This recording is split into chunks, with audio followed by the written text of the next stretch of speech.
ஹிந்தி சென்டென்சஸில் எதிர்ச்சொற்கள் அதாவது ஆப்போசிட்ஸ் ஒரே சென்டென்ஸில் வர்ற மாதிரி தான் இந்த வீடியோவில் நம்ம சில சென்டென்சஸ் பார்க்க போகிறோம். வீடியோ ஸ்கிப் பண்ணாமல் கடைசி வரைக்கும் பாருங்கள். உங்களுக்கு உண்டான ஒரு ப்ராக்டிஸ் செஷனும் இருக்குது.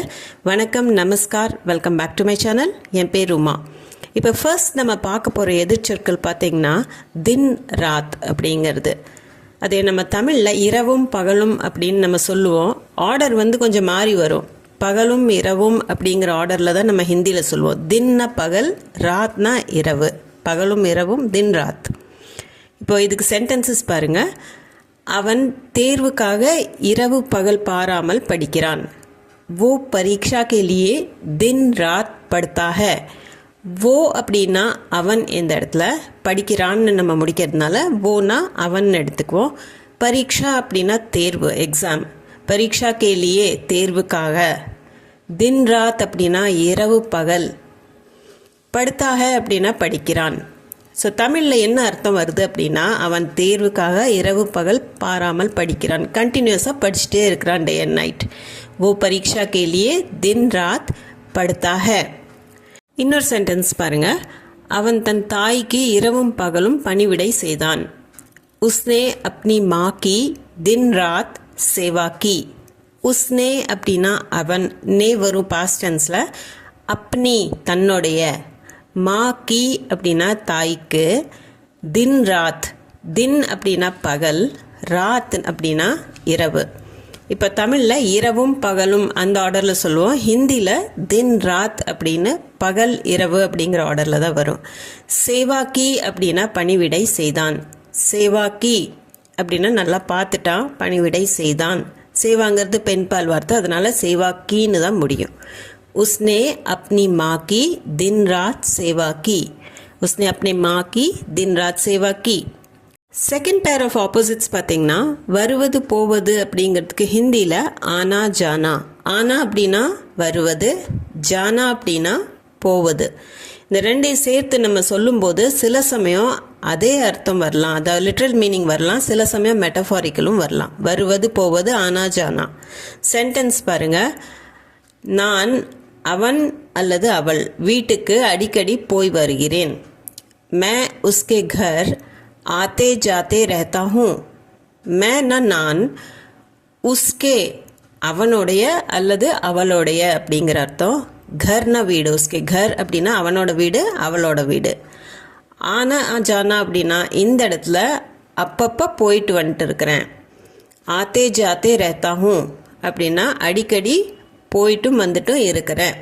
ஸோ இந்த இடத்துல எக்ஸாக்ட் ட்ரான்ஸ்லேஷன் கிடையாது. இது போகிறது, நான் போகிறேன் வர்றேன் அப்படிங்கிற அர்த்தம் இல்லை. அடிக்கடி அவன் வீட்டுக்கு போகிறது வர்றது உண்டு அப்படின்னு சொல்கிறதுக்கு. मैं उसके घर आते जाते रहता हूँ. இந்த சென்டென்ஸ் பாருங்க.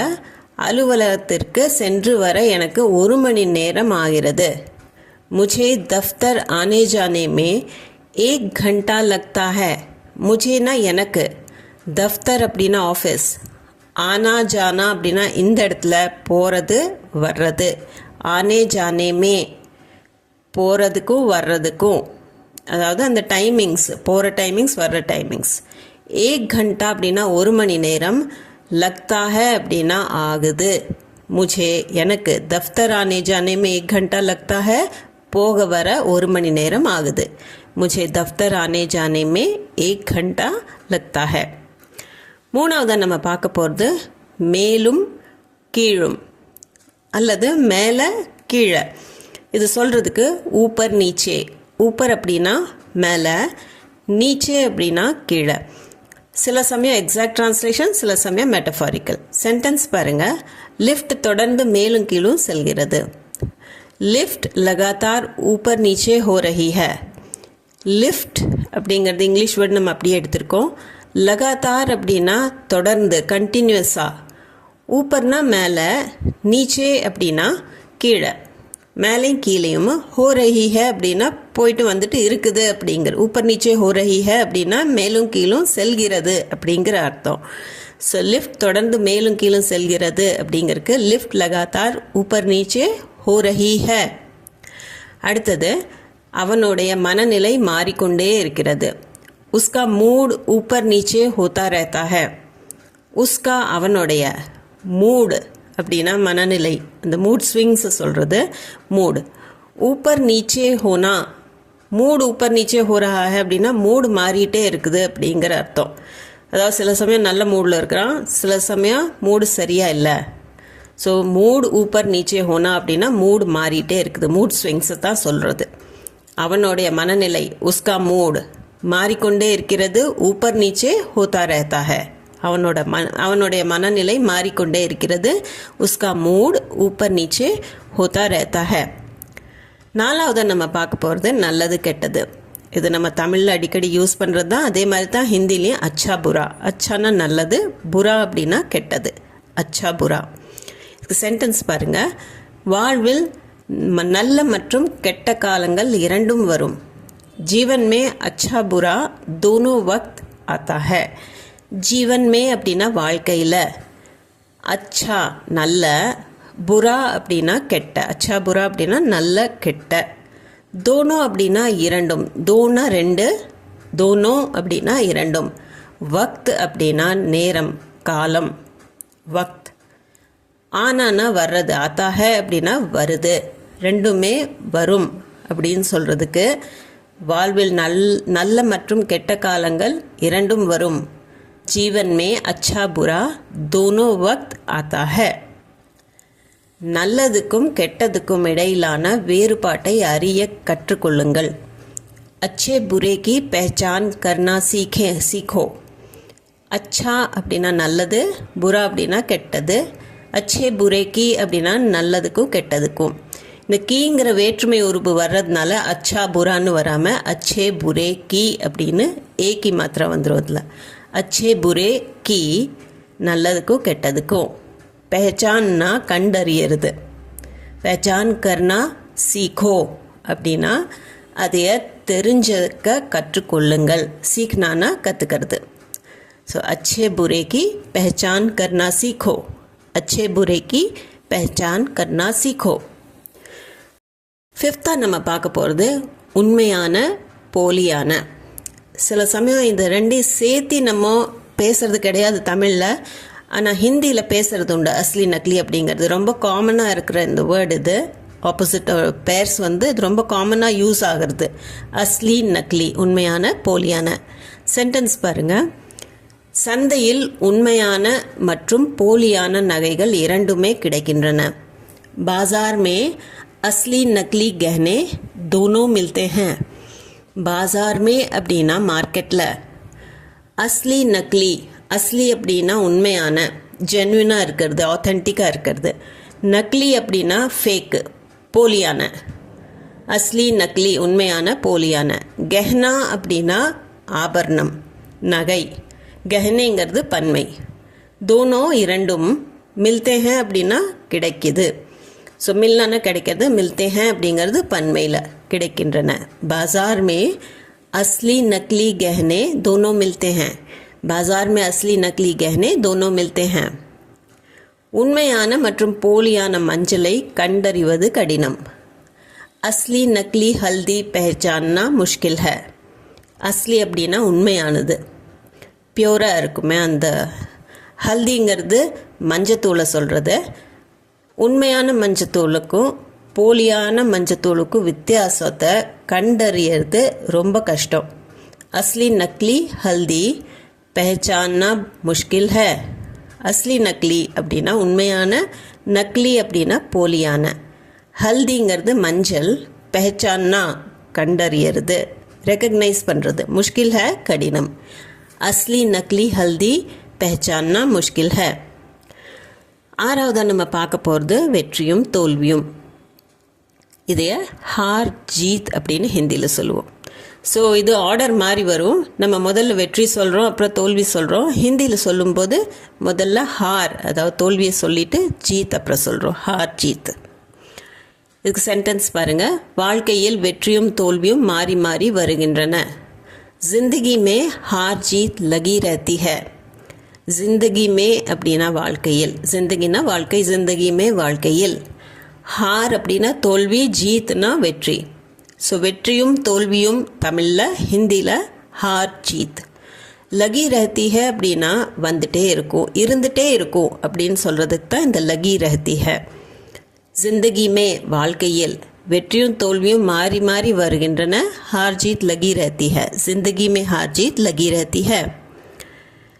விளையாடுங்க, வெற்றி தோல்வி பற்றி நினைக்காதீங்க. இப்போ யாராச்சும் கோச் அல்லது குருவோ இல்லை அம்மா அப்பாவோ சொல்லுவாங்க குழந்தைகிட்ட, போய் முதல்ல விளையாடுங்க, ஜஸ்ட் ப்ளே. அந்த வெற்றி தோல்விங்கிறது அடுத்த பட்சம்தான், அதை பற்றி யோசிக்கவே வேண்டாம் அப்படின்னு சொல்லுவாங்க. ஸோ விளையாடுங்க, ஜஸ்ட் ப்ளே அப்படிங்கிறதுக்கு பஸ் கேலோ, பஸ் அப்படிங்கிறது அந்த ஜஸ்ட்ன்னு சொல்கிறதுக்கு, கேலோ அப்படின்னா விளையாடு, ஜஸ்ட் ப்ளே. ஹார்னே ஜீத்னே அப்படின்னா வெற்றி பெறுறதுக்கோ தோல்வி பெறுறது பற்றியோ கே பாரேமே அப்படின்னா அதை பற்றியோ மத் சோச்சோன்னா யோசிக்காதீங்க. பஸ் கேலோ ஹார்னே ஜீத்னே கே பாரேமே மத் சோச்சோ. ஏழாவதாக நம்ம பார்க்கறது மகிழ்ச்சியும் துயரமும். சுக் துக். சுக் அப்படிங்கிறது மகிழ்ச்சி, இன்பம் ரெண்டுக்குமே சுக். துக் அப்படின்னா துயரம். ஸோ மகிழ்ச்சியும் துயரமும், சுக் துக். நெக்ஸ்ட் சென்டென்ஸ் பாருங்க. இன்பத்திலும் துன்பத்திலும் அவர்கள் எனக்கு துணையாக நின்றார்கள். இது சொல்கிறதுக்கு உன்ஹோனே சுக் துக் மே மீரா சாத் தியா. உன்ஹோனே அப்படின்னா இந்த இடத்துல ரெண்டு அர்த்தம் வரலாம். ஒன்று, நிறைய பேரை பற்றி நீங்கள் சொல்கிறீங்க, அவர்கள் எல்லாம் அப்படின்னு சொல்கிறதுக்கு. இன்னொன்று, யாராச்சும் பெரியவங்க இருக்காங்க அவங்களுக்கு மரியாதையாக சொல்லும் போது உன்ஹோனே.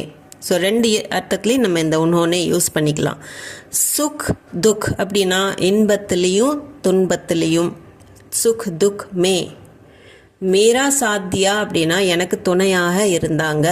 மீரா சாத் தேனா. சாத் தேனா அப்படின்னா துணையாக இருக்கிறது. நம்ம ஹிந்தியில் சொல்லும்போது சாத் தேனான்னு சொல்லுவோம், கொஞ்சம் எக்ஸ்ப்ரெஸ் பண்ணுற விதம் மாறி தான் வரும்.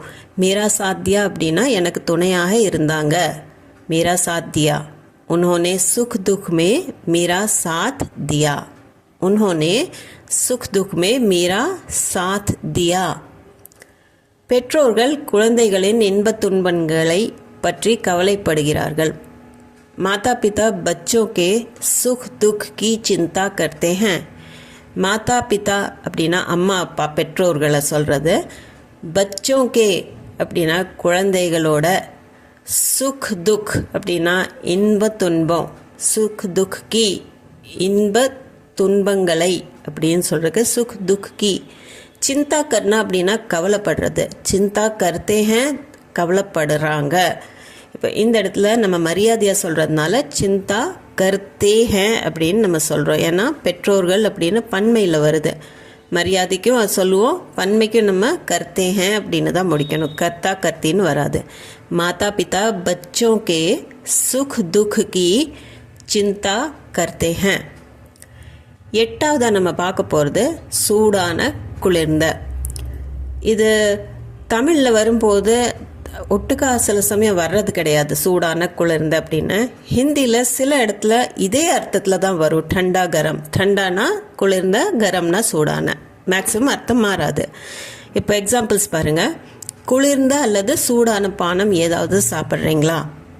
ஆப் குச் டண்டா கரம் லேங்கே. ஆப்னா நீங்கள், குச் ஏதாவது, டண்டா அப்படின்னா குளிர்ந்த, கரம் அப்படின்னா சூடான, லேங்கே அப்படின்னா எடுத்துக்கிறீங்களா, சாப்பிட்றீங்களா. இப்போ யாராச்சும் கெஸ்ட் வீட்டுக்கு வர்றாங்க, அவங்கக்கிட்ட ஏதாவது சூடாவோ அல்லாவது சில்லுன்னு ஏதாவது சாப்பிட்றீங்களா.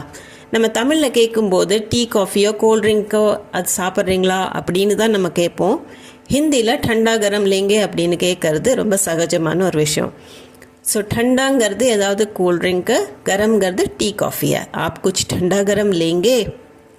அடுத்தது வானிலை வெப்பத்திற்கும் குளிருக்கும் இடையே மாறிக்கொண்டே இருக்கிறது. மோசம் டண்டா கரம் ஹோதா ரேத்தா ஹை. மோசம் அப்படின்னா வானிலை, கிளைமேட்டை சொல்கிறது. வெதர், கிளைமேட் ரெண்டுக்குமே மோசம். டண்டா அப்படின்னா கூலாக இருக்கிறது, கரம் அப்படின்னா ஹாட்டாக இருக்கிறது, வெப்பமாக இருக்கிறது. ஹோத்தா ரேத்தா ஹைனா ஆகிட்டே இருக்குது. சில சமயம் குளிராக இருக்குது, சில சமயம் சூடாக இருக்குது. ஸோ நம்மளுக்கு அந்த வெயில் அடிக்கிறதுக்கும் குளிராக இருக்கிறதுக்கும் அந்த வித்தியாசத்தை நம்ம சொல்லுவோம். மோசம் டண்டா கரம் ஹோத்தா ரேத்தா ஹை. இப்போ உங்களுக்கு உண்டான ஒரு சின்ன ப்ராக்டிஸ் செஷன். 2 சென்டென்சஸ் இருக்குது. இந்த 2ல் ஆப்போசிட்ஸ் வர்றது எல்லாமே நம்ம இந்த வீடியோவில் ஆல்ரெடி டிஸ்கஸ் பண்ணிக்கிறோம், அதனால உங்களுக்கு ஈஸியாக தான் இருக்க போகுது. ஃபர்ஸ்ட் ஒன், இரவும் பகலும் கடினமாக உழையுங்கள். இப்போது இரவும் பகலும் நம்ம இந்த வீடியோவில் பார்த்துட்டோம். ரெண்டாவது சென்டென்ஸ், வெற்றியும் தோல்வியும் விளையாட்டின் ஒரு பகுதி. வெற்றி தோல்வி அதையும் நம்ம இந்த வீடியோவில் பார்த்துருக்கோம். ஸோ உங்களுக்கு ஈஸியாக தான் இருக்க போகுது இந்த 2 சென்டென்சஸும். ஹிண்ட் என்ன, உழைப்பு அப்படிங்கிறதுக்கு மெஹனத் கர்னாங்கிற வேர்டை நீங்கள் யூஸ் பண்ணிக்கலாம். பகுதி அப்படிங்கிறதுக்கு ஹிஸ்ஸா செகண்ட் சென்டென்ஸில். ஸோ இந்த வீடியோ உங்களுக்கு யூஸ்ஃபுல்லாக இருந்திருக்கும்னு நம்புகிறேன். இது சம்மந்தமான டவுட்ஸ், குவெஷன்ஸ், உங்கள் ஃபீட்பேக் எதுவாக இருந்தாலும் காமெண்ட் செக்ஷனில் கண்டிப்பாக காமெண்ட் பண்ணி சொல்லுங்கள். அது போக நம்ம சேனலுக்கு நீங்கள் புதுசாக இருந்தீங்கன்னா சேனலை மறக்காமல் சப்ஸ்கிரைப் பட்டன் அமுத்தி சப்ஸ்கிரைப் பண்ணிக்கோங்க. இந்த வீடியோ பிடிச்சிருந்தா லைக் பண்ணிவிட்டு ஹை பாயிண்ட்ஸும் கொடுத்துட்டு உங்கள் ஃபேமிலி அண்ட் ஃப்ரெண்ட்ஸ் சர்க்கிளில் யாராச்சும் ஹிந்தி கற்றுக்கணும்னு இருந்ததுன்னா, யாராச்சும் நார்த்தில் இப்போ தான் போயிருக்கிறாங்க, ஸ்ட்ரகிள் பண்ணிகிட்ருக்குறாங்க, அல்லது ஃபாரினில் போய் அவங்களுக்கு ஹிந்தி கற்றுக்கணும்னு இருந்தால் அவங்களுக்கும் கண்டிப்பாக ஷேர் பண்ணிக்கோங்க. நான் மீண்டும் ஒரு வீடியோவில் உங்களை சந்திக்கிறேன். தேங்க்யூ ஃபார் வாட்சிங்.